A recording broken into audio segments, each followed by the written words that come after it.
coming. I could seat you by the fire. Listen, listen, there's something I must confide. I know I said that it'd be fine. I know I made it look like it'd be alright, but I think I learned my lesson, and I'm not gonna let you out of my sight. You can call me killer, 'cause I'll bring you to the light. And it might taste bitter when you're answering to God. You can call me killer as you look into my eyes.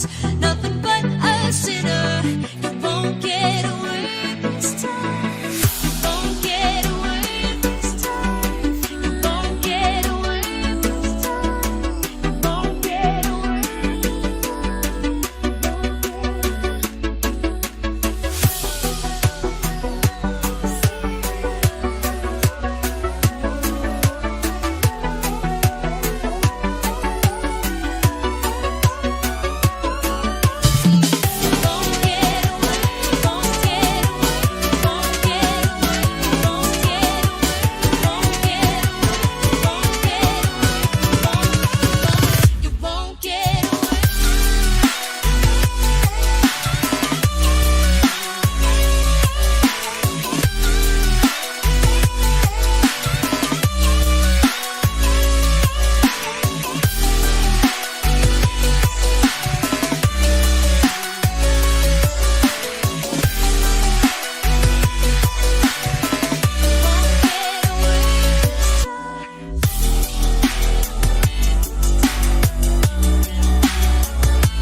Seconds.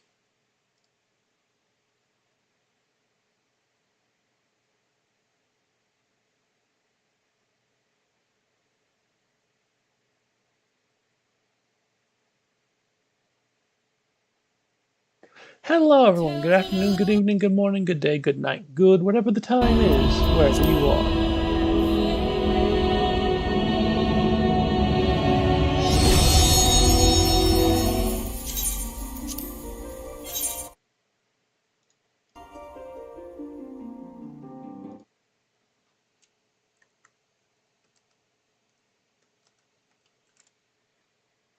So last time we took a half hour to kill a dragon, and it was the queue time to get into the dungeon and all that jazz. So I don't even remember what we're doing today because I've had a day. I have a job, and it's in the summer. It's a morning job, which I hate. I just hate the fact that it's a morning job, and it will be for a couple months.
Lise, what brings you here?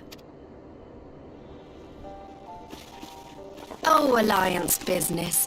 We have a request for Doma. Well, here. But that can wait. They told me you were out searching for Alphino. Did you manage to pick up his trail? Short explanation. Fade to black.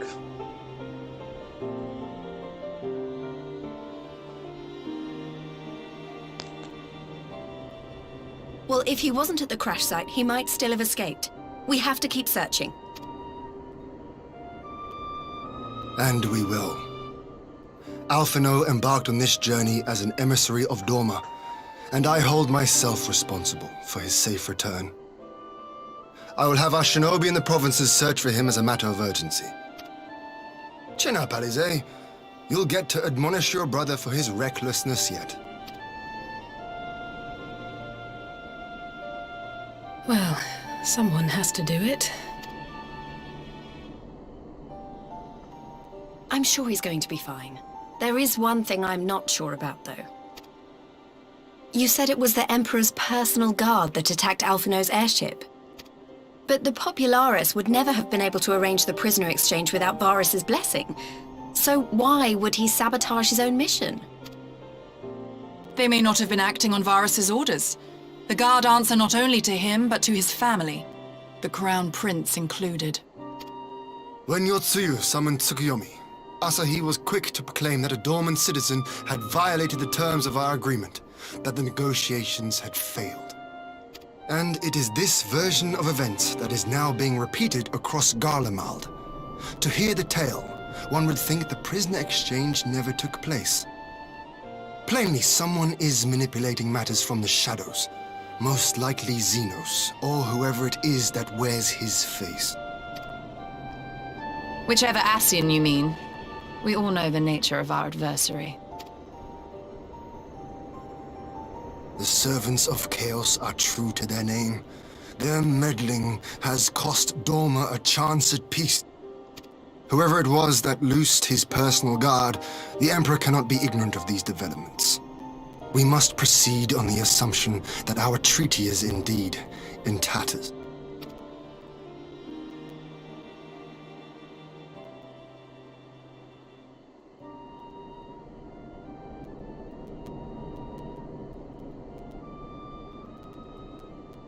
But come, Lys. You have journeyed far.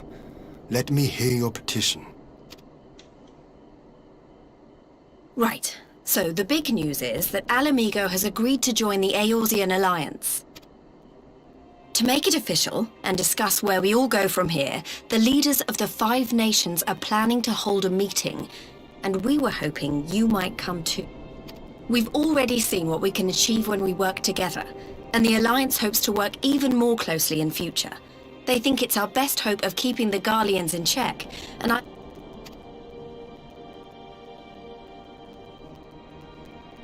As do I. By coordinating our efforts in the east and west, we may be able to discourage them from committing their forces to a single... I accept your invitation. I must, however, ask for time to attend to some pressing matters. In light of recent events, the risk of Imperial reprisals is greater than ever, and I would not leave Dorma unguarded. Ere I depart, I must shore up... Understood. I'll let the Alliance know. We'll wait to hear from you before setting a date. The meeting's to be held at the Royal Palace in Alamigo, incidentally. Do you remember the... Well enough. Please assure my hosts that I will not keep them waiting any longer than I have. Consider it done. And thank you for agreeing to come. If we all put our heads together, we're sure to find the best way forward. For every...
I like how we just produce enough cushions for everyone constantly whenever we have these meetings. If we are to ready ourselves for invasion, we shall need manpower, provisions, and time, all of which are in notably short supply.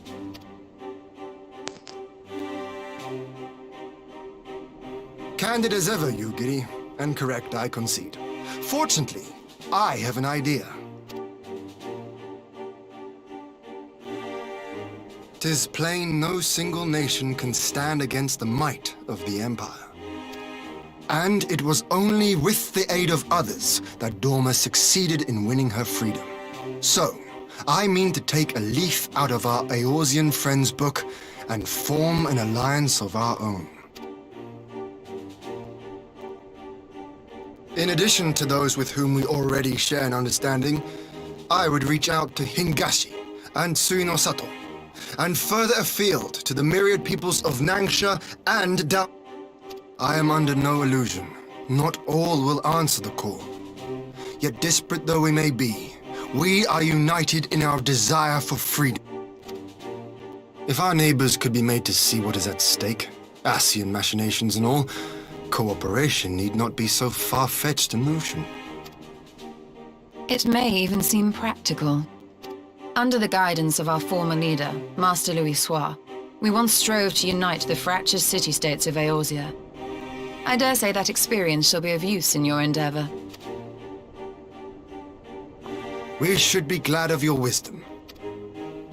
For the record, I would have been in favor of this plan even if it hadn't been my grandfather's, but I have to ask, how will we secure the time to carry it out? Not that anyone has forgotten, but the Garleans have airships. Lots and lots of airships. Should they catch wind of our plan, they could send an armada to overwhelm us before our alliance had even begun to take shape. Not if we deny them access to the skies. During our time in the burn, the Warrior of Light and I chanced upon some Allagan ruins. Oh? As such ruins go, they were not particularly unusual. But something about the surrounding land struck me as odd. Faint though it was, its ethereal residue was uncannily similar to that of Azizlar. Identical, in fact. For locations so far removed to share a single etheric signature is all but impossible. I conclude, therefore, that the Allagans created the floating continent with land taken from the burn. While that is a most intriguing theory, I fail to see what relevance it has to Dorma's defense. Azizlar was enclosed in a powerful energy barrier, impenetrable even to an Agrias-class battleship. It occurred to me that those ruins may have enjoyed similar protection.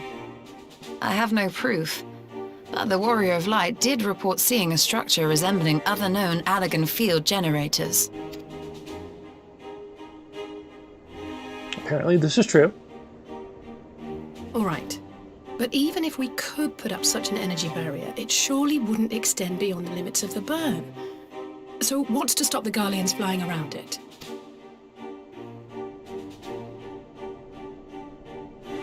Fuel. The Dalmascan capital, Rabanasta, was a key Imperial refueling point in the east. By laying waste to it as a lesson to the rest, the Empire greatly hindered its own operations in the region. If an Imperial fleet were to advance upon Dorma, it would now have little choice but to travel, as the crow flies, over the burn. I see. A word of caution. Even assuming the generator still functions, raising a barrier of such a scale will require a prodigious amount of energy. And few places are so bereft of suitable crystals as the burn.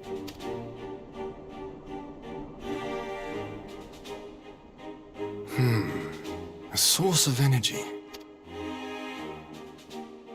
Tell me, did the Allagans make a habit of launching things into the sky? Curious question. Besides Azizlar, I know of only one other notable instance. The Red Moon Dalamud, whose fall triggered the calamity. Just the two occasions, you say? Then I believe I may have a solution to our energy problem. You do? I may. To find out for sure, we would need to visit the Azim Steppe. Which would, I now see, present the perfect opportunity to discuss an alliance with the Zayla tribes. How very neat. What say you then? Shall we see whither this road leads? I'm trying to get comfortable. It's really hard.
I will never tire of this vista. The endless fields, the boundless skies. 'Tis a sight to make a man forget his cares. But not his purpose, I trust. Might this be a fitting moment to tell us what we are doing here? Of course. During my time with the mole, I learned some few myths of this land. One goes thus. In the distant past, when all seemed doomed, a wayfaring soul came unto the steppe. Venturing into the northern crag, he received of Nama a sliver of her essence, a shard of the shining moon, and with it clove the tainted land from the earth. The end thus averted, to these fields did the wayfaring soul return, and venturing once more into the northern crag, he buried the shard, and made unto the heavens an offering of blood. A tainted land cloven from the earth and an offering of blood to the heavens. Azizlar and Dalamud. That was my thinking, yes. And you believe that yonder mountains hide an artifact possessed of sufficient power to raise Azizlar up to the heavens? I suppose that might suffice. Worth a closer look, would you say? I would.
Such an abundance of ether.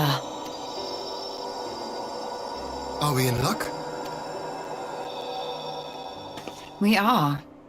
This is an Allagan artifact, most likely built to regulate the flow of ether. I strongly suspect the ancients used it to stem the flow from here to the burn. That would explain how they were able to untether what became Aziz La from its surroundings. But were we to throw open the floodgates, the resultant deluge would surely be sufficient to raise our wall. And in restoring the flow, we may also restore life to the wasteland.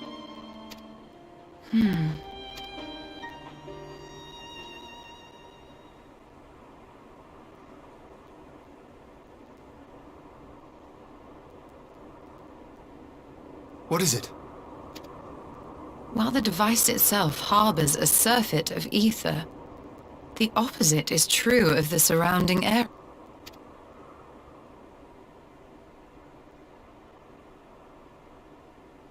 An effect of regulation, perhaps.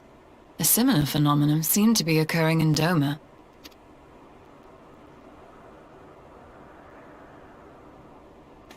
Whatever the explanation, the answer will not reveal itself here. We have seen what we needed to see. Let us return.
I have to fight.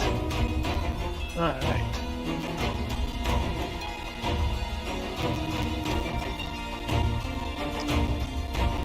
Because I'm the one that claimed the step, albeit for someone else. She wants to fight me.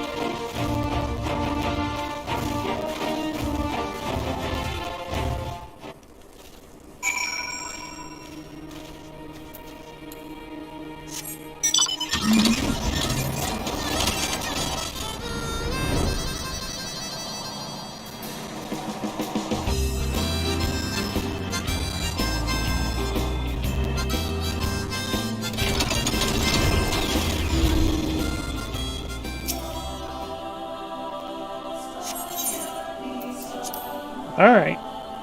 Let's have our little fight, Dragon Lady.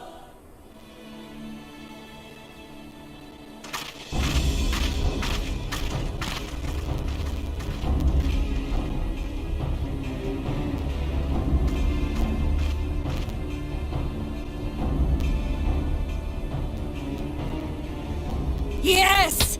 This spot shall serve as well as any. I shall enjoy this harn.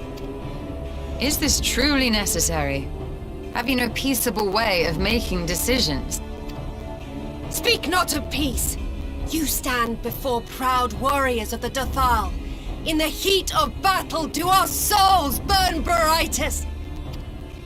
We lay low the strong that we may rise higher. That is our way. The way of might. There is no other. Oh, they didn't want for conviction.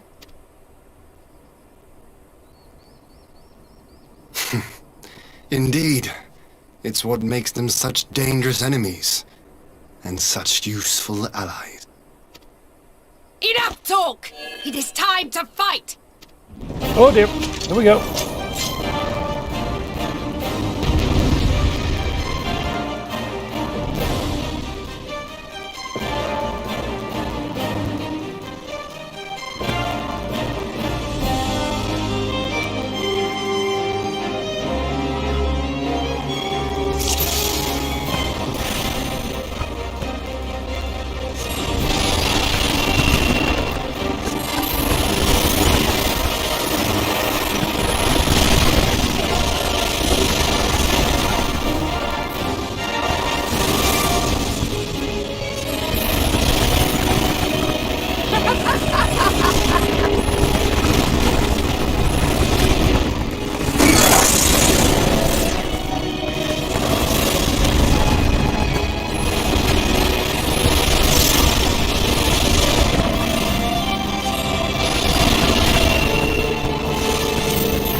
I hope I didn't actually kill her.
I don't have enough time.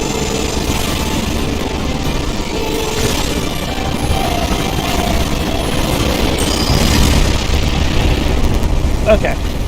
I need to kill her.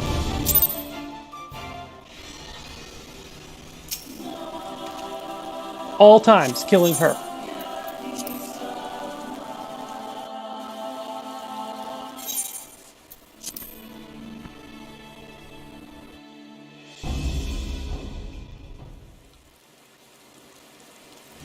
I cannot afford in the very land to not be killing her.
Not since the Nardum has my soul burned so.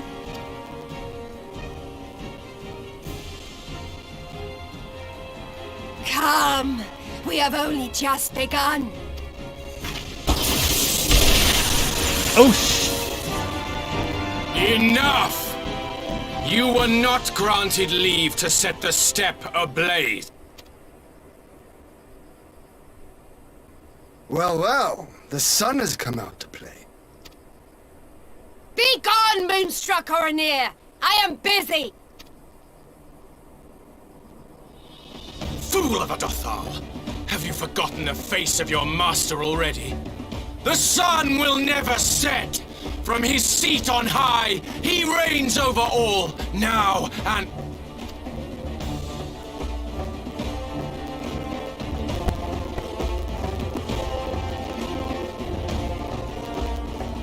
Yet what should he find here but a battle to determine the fate of the steppe? A battle waged without his blessing. You, Doman! You who come to petition the warriors of this land, forget that all Nama's children are wards of the Oranir. As first among my brothers, your petition is...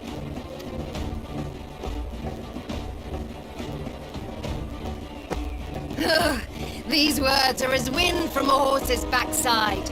Plentiful, but your axe sings more sweetly. Let her...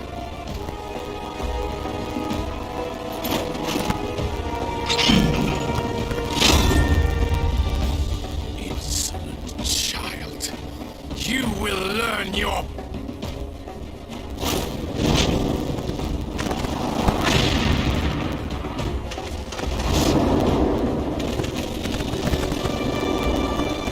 Forgive me, Brother Magni, but we have an arrangement with the Dothal. We will not abide any interruption. So be it. The sun will pass judgment on all. Didacul, join...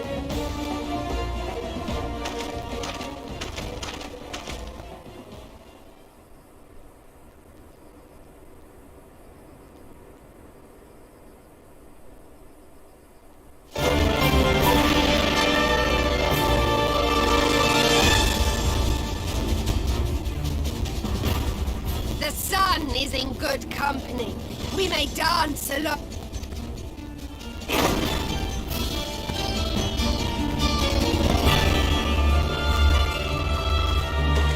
Beg not for mercy, for you will have none. Bear witness to the power and the glory of Azir!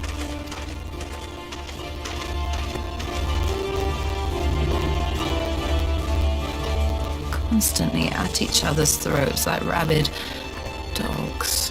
Gods. I have not the patience for this. But if we must fight, let us at least be brief.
Mark well and learn!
Down before me!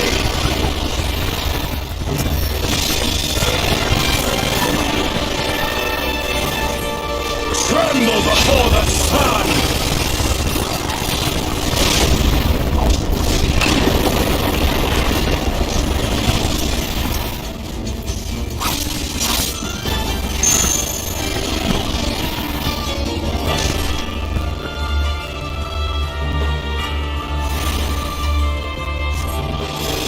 Let us be about it!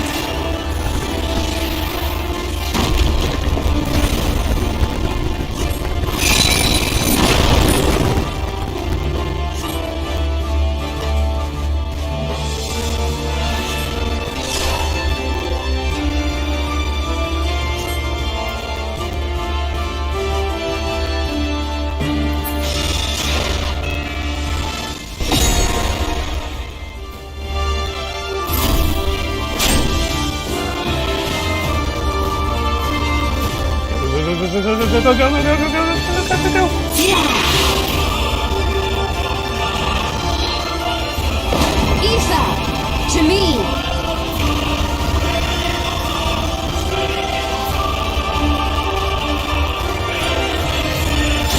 Have at you!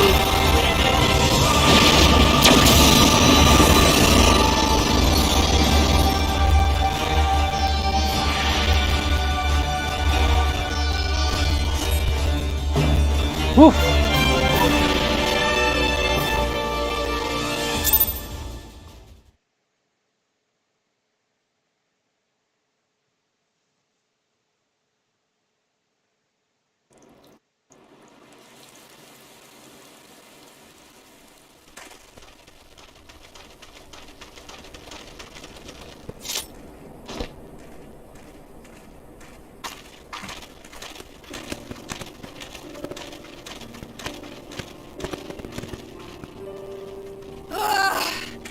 Never have I felt such bliss in 'Twas a battle to burn soul and flesh to ash. We Dothal will lend you our strength as promised. Narma's power is yours to wield.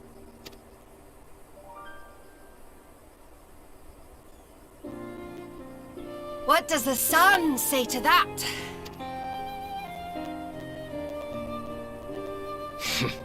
The sun is not driven by base motives such as yours.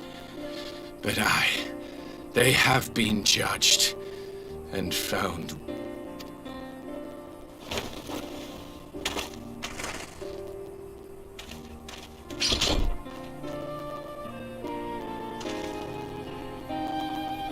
It is the way of the Oranir to accord recognition and respect to the strong.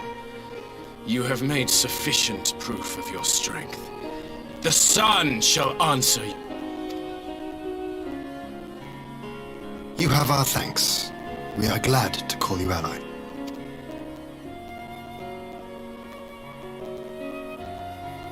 You? By what are you called?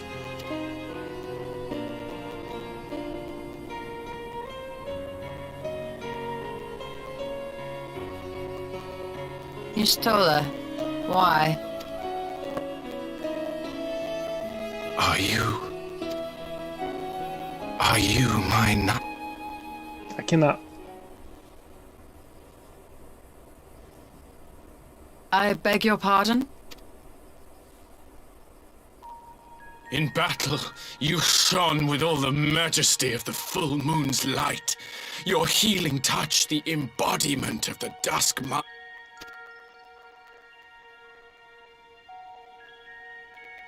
Long had I wondered if my Nama might not be a woman of the steppe. Beholding you, I am all but certain. Dude, she's not going to return your affections.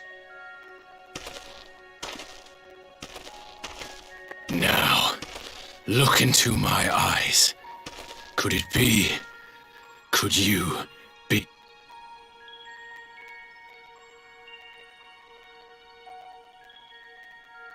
I am not interested, little son. Try again when you've become a man. Little?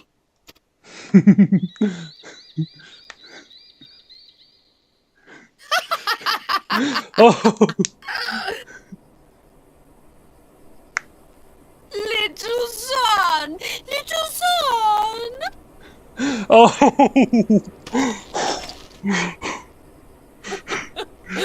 Does it pain you, little son?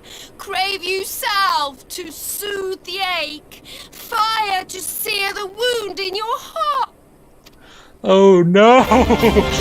No! We have wasted enough time here. Siren awaits for word of our success.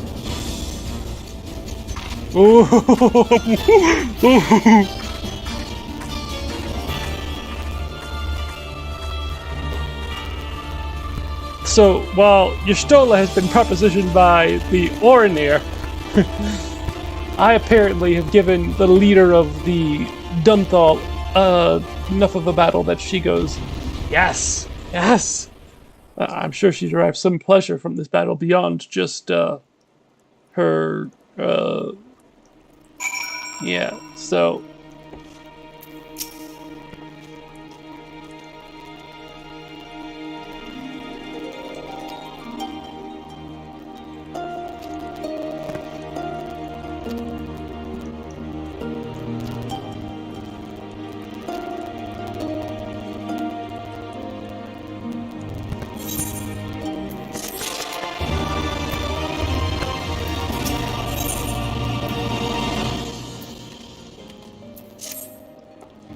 Let's do...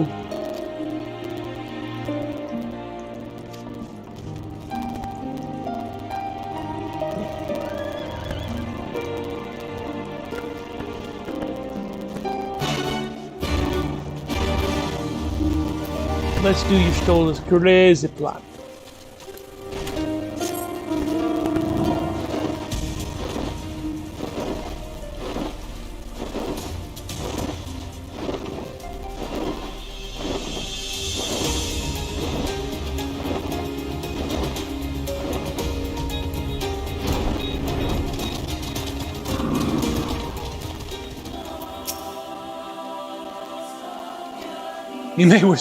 You may want to step back as I pull this cork out of this dam.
Did it work?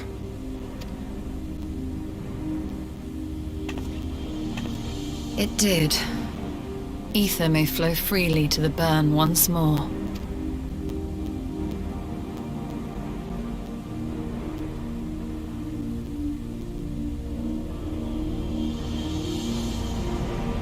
I'm sure there's gonna be dungeons, some sort of mechanism I need to slip. No, it's just she does her thing.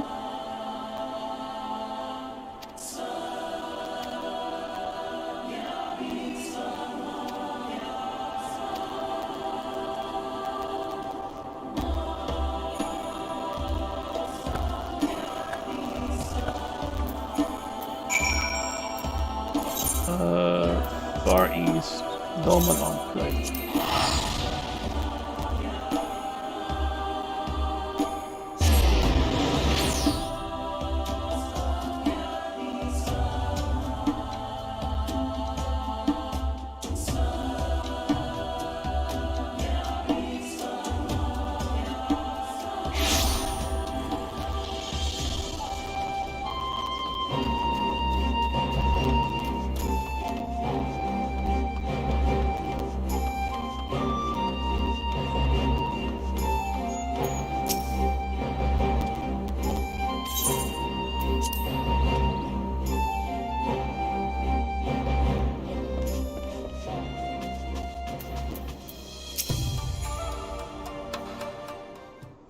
Alright, let's get this cutscene done.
We'll get this one quest done. Because it's mostly just running around knees, striking, and dancing behavior.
Alright, we'll see these cutscenes, and hopefully it'll be the end of this quest.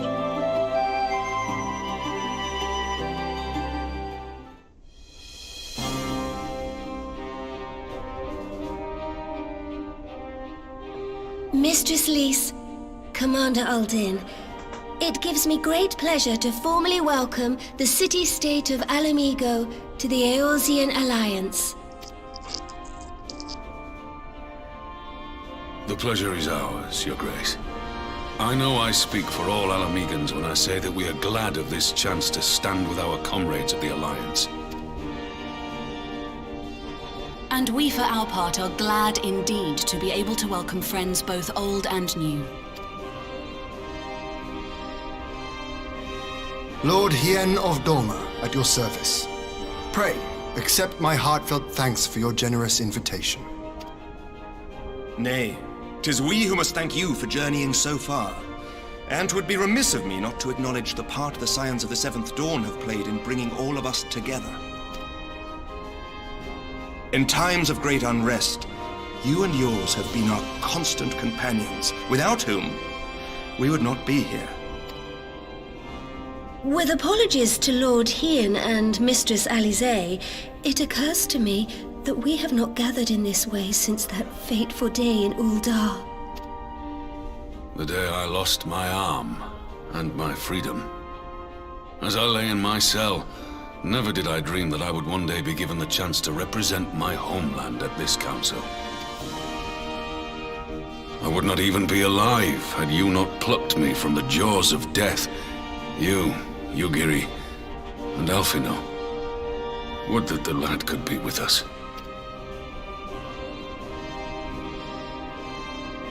I too owe my presence here to Alphino, in so many ways. Until such time as he returns, I mean to carry on his good work as best I can.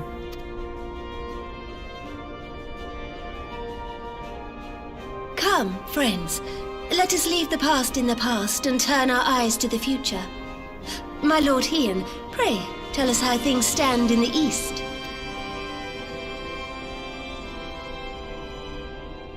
Short recap, fade to black.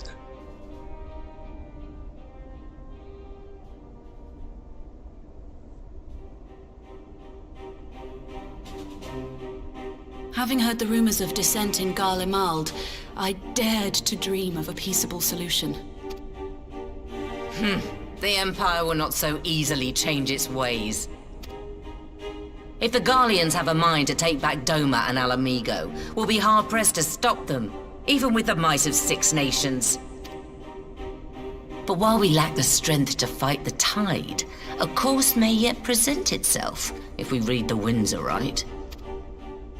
The winds suggest but one course to me. One which leads from the sea unto the river and thence to the source of all our woes. The Ascians. Indeed. All here have felt their blighted touch.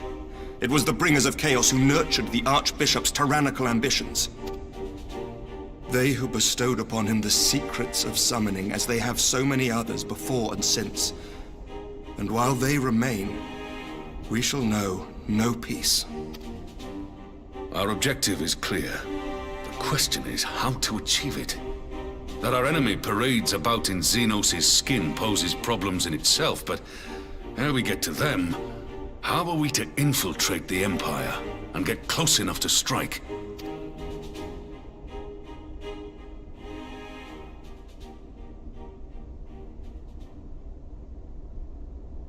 While I see the wisdom in targeting the Ascians, an assassination attempt on Garlean soil would do little to aid our cause, even were it to succeed.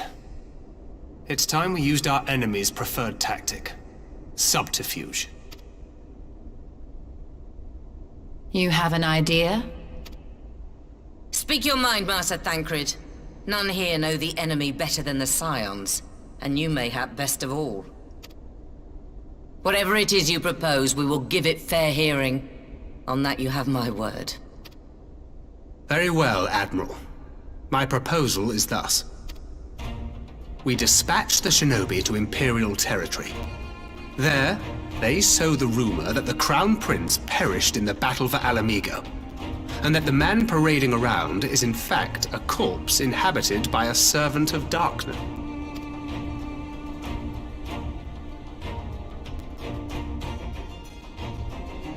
Well, it does have the ring of truth about it.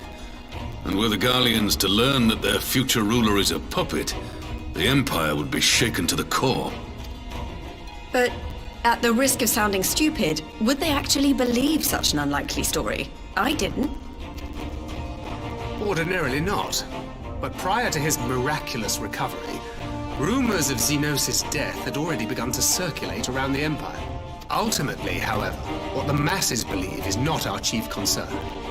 Our true objective is to create an opening for rival factions within Garlemald to just as a war of succession erupted in the wake of Emperor Solus's death.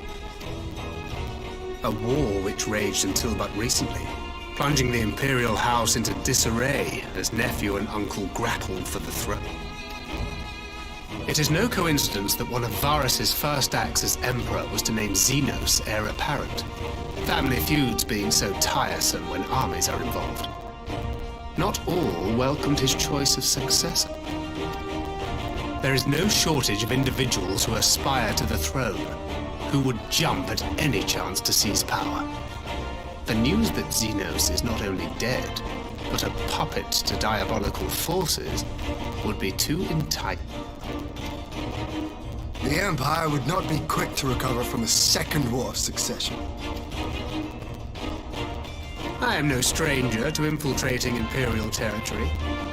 With a team of operatives gathered from among the Alliance's finest, the plan should have a reasonable chance. Doma already has shinobi in place throughout the provinces. We stand ready to act, and act we must. What say?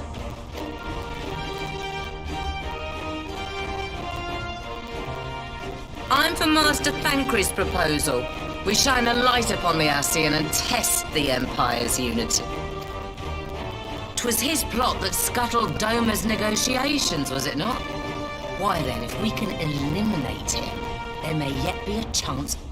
Let us wage this war of subterfuge, that we may one day lay down our arms. Gods know we never will while the Ascians...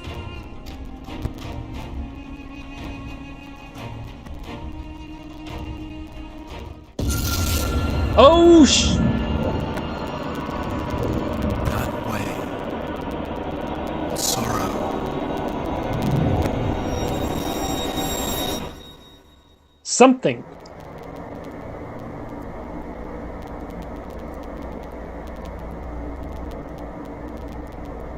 History must be changed.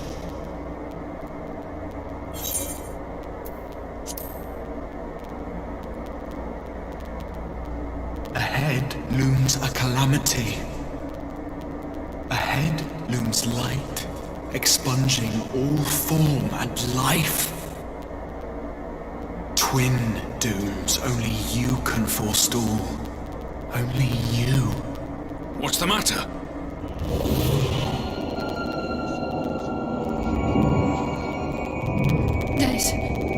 There's a boy. Spies in our midst? Nay, I sense no such presence. Let expanse contract. Eon become instant. Throw wide the gates that we may pass.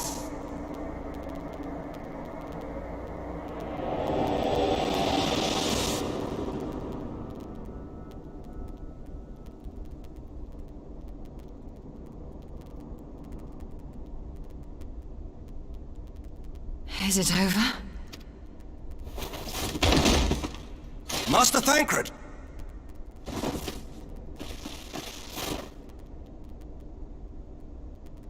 12 for Fend.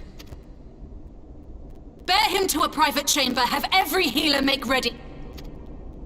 Swiftly! That's,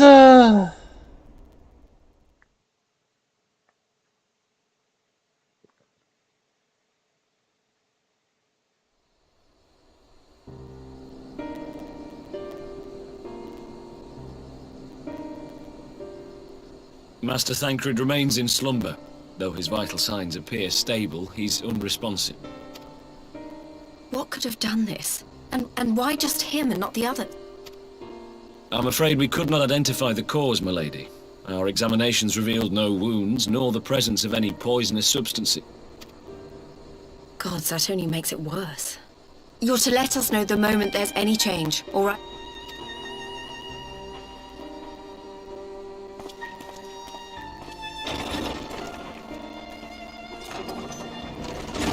Thank you for coming. Knowing Thancred, he would apologize for being otherwise engaged at so crucial a juncture. In gifting us a course of action, Thancred sowed the seed of all that is to follow. We have but to nurture it as best we can. To him, I would say, rest easy, that he may wake to enjoy the fruits of... Now, the matter of the mysterious voice must not be forgotten. Will you tell me exactly what happened? Alize and I heard a voice in the moments before Thancred collapsed. It was accompanied by a severe headache, as if something were clutching at our minds. Did you experience this?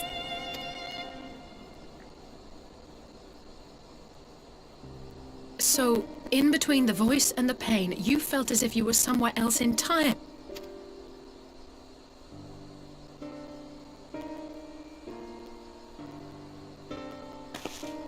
Your testimony confirms my suspicion. That which you experienced was, I believe, your soul being plucked from your flesh. Cold.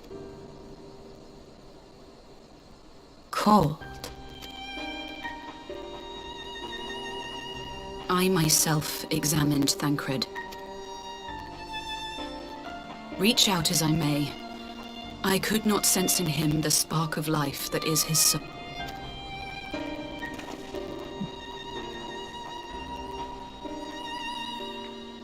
That Thancred alone was stricken so is likely due to his heightened sensitivity to the effects of ether, a consequence of his prior possession by the Ascian, the owner of the voice, whoever it may be, reached out to you, called your souls, and in so doing, caused you and yours such... But if that's true, where exactly are we being called to? I know not. Yet one thing is plain. Whoever waits for you on the other side is possessed of a power unlike any I have ever...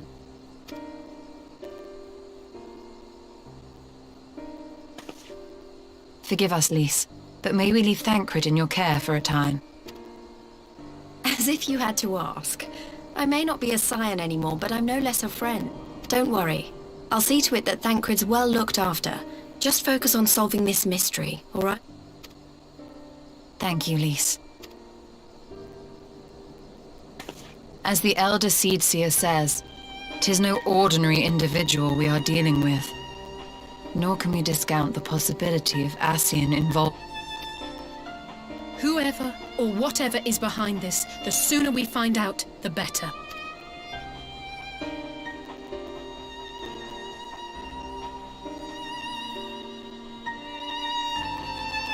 That's not good. 'Tis not good at all.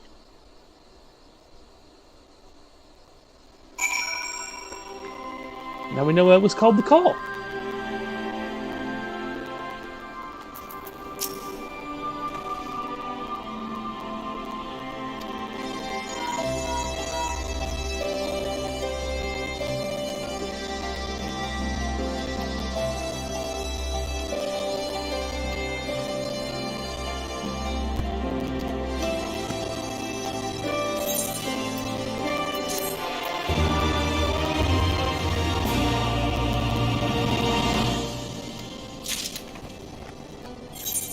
Alright, I will see you all next time. Until then, take care. So long, everybody, and I will talk to you all later.